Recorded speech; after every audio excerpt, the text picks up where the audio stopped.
Capítulo 6. A multidão se abanava, desejando estar ao ar livre, mas isso era impossível. Fazia mais calor fora do que dentro do salão. O mês de Sivan chegara.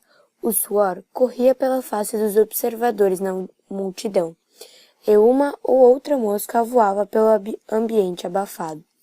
O Rabi Obed e seus amigos da sinagoga e do sinédrio acomodaram-se em semicírculo. Jesus estava sentado no meio do salão, de frente para os líderes religiosos, com os discípulos reunidos ao seu redor. Tabita franziu a testa ao observar que os fariseus e escribas se inclinavam uns para os outros de tempos em tempos. Por suas conversas sussurradas, tornava-se evidente que planejavam mesmo uma estratégia de ataque. Ficou claro que haveria ali, naquele dia, um embate entre eles e Jesus. A ideia era encurralar Jesus com algum tipo de pergunta maliciosa.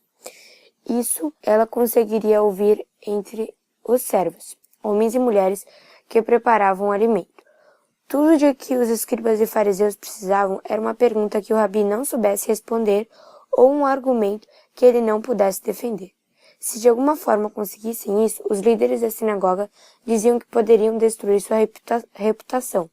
Isso seria suficiente para privá-los de sua influência, tanto na Galileia quanto na Judéia. Mas planejar isso era uma coisa, realizá-la era outra, bem diferente.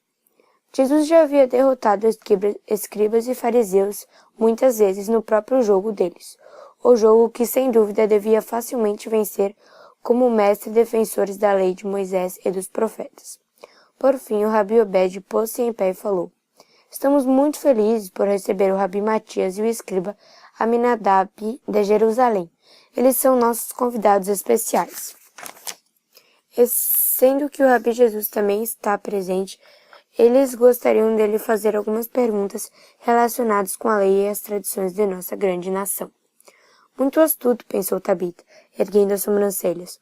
O Rabi Obed queria dar a impressão de que Jesus e os líderes do sinédrio estavam ali, simplesmente por acaso, sob o mesmo teto na mesma tarde. Tabita tinha apenas 12 anos, mas até uma criança podia ver o que acontecia. O Rabi Matias de Jerusalém levantou-se com toda a solenidade, fazendo estar as bordas de sua túnica azul. Quando ele tentava se equilibrar, embora não fosse um homem alto, Matias tinha uma barriga volumosa, e mesmo que ela estivesse oculta sob o manto que lhe pendia dos ombros, era óbvio que ele gostava de comer. "Bom, Rabi", começou Matias com um tom de importância à medida que as pálpebras piscavam como se ele não quisesse olhar diretamente para Jesus.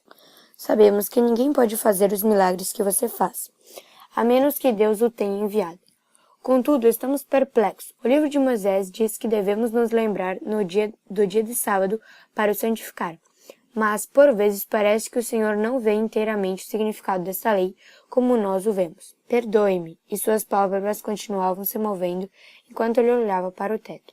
"Mas como pode alguém tão entendido como o Senhor considerar prudente fazer multidões da ralé e gente do povo ao templo de Deus para curá-las no dia de sábado? Esse pessoal é barulhento e muitos não têm boas maneiras. Isso não incentiva um trânsito profano na casa de Deus? As pessoas carregam os inválidos sobre leitos, e seus discípulos são forçados a fazer muito trabalho desnecessário." Matias fez uma pausa para colocar a mão sobre a barriga saliente, e com a outra alisar a barba grisalha. "Se o Senhor deve ajudar as massas, não existem outros 6 dias durante os quais praticar seu ofício, sem comprometer o santo dia de Deus?" E sentou-se novamente com toda a seriedade, a fim de esperar uma resposta de Jesus. Tabita franziu a testa. Jesus não estava ali para ser julgado. Era hóspede na casa de Zebedeu, assim como os escribas visitantes de Jerusalém. Mas se Tabita estava preocupada por causa de Jesus, ela não precisava estar. Ele permaneceu calmo e imperturbável, o retrato da segurança. Na verdade, Jesus não parecia nem um pouquinho incomodado ou impaciente diante da situação. "O sábado foi feito por causa do homem, e não o homem por causa do sábado", respondeu Jesus, sem a preocupação de pôr-se em pé.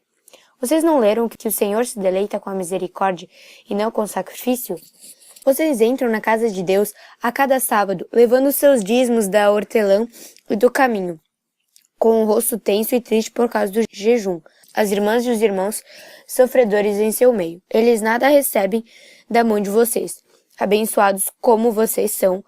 Os olhos de Jesus examinavam a fila de rabis diante dele. Meu pai preferiria que seus filhos o adorassem com dádivas de bondade e compaixão. O Senhor fala de Deus como se fosse o único filho dele. Ele também não é nosso pai? Retrucou o Rabi Matias, quase com impaciência. O pai me enviou, testifica de mim, disse Jesus sem hesitar. Mas vocês não lhe ouvem a voz. Eu conheço a voz dele e mesmo assim vocês não ouvem a mim. Portanto, o pai não está em vocês. Uma onda de murmúrios passou pela multidão diante desse comentário, mas o Rabi Matias ergueu a voz acima de tudo. Nós temos as Escrituras, argumentou ele. Deus fala conosco por meio da Torá e dos profetas. Vocês examinam as Escrituras, pois julgam encontrar nelas a vida eterna. Mas elas testificam de mim e da obra que farei.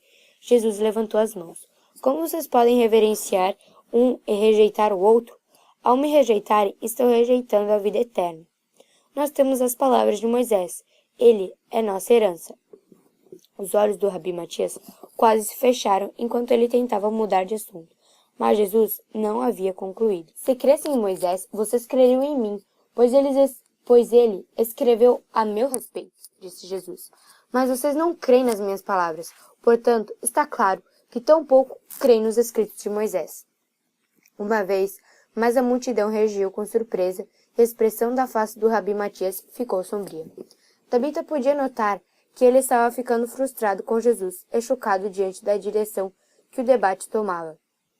Ela havia imaginado que ele e Aminadab levariam vantagem sobre Jesus e dessa vez o venceriam com seus argumentos. Afinal, eram homens cultos e provavelmente participavam desse tipo de conversa o tempo todo. Mas o Rabi Matias havia obtido pouco resultado nos pontos que queria debater, e o escriba Aminadab ainda não tivera nenhuma oportunidade de falar. Isso era surpreendente, porque Jesus era uma pessoa simples, sem formação escolar. Sua casa ficava na obscura cidadezinha de Nazaré, nas montanhas da Galileia. Tabita segurou a respiração. Ela sabia que essa não era uma conversa comum entre dois líderes religiosos.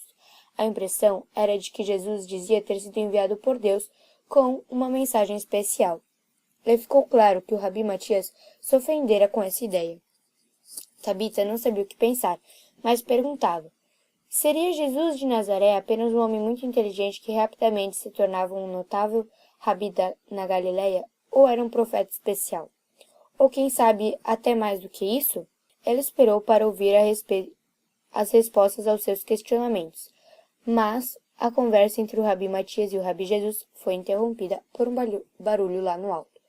Alguém ou algo estava sobre o telhado. Soava como se fossem passos. Seria algum animal? Seriam operários no teto? A essa altura, todos olhavam para cima. O Rabi Matias, o escriba Aminadab, os líderes da sinagoga de Cafarnaum, Jesus e seus discípulos. A multidão toda observava, sem saber o que esperar.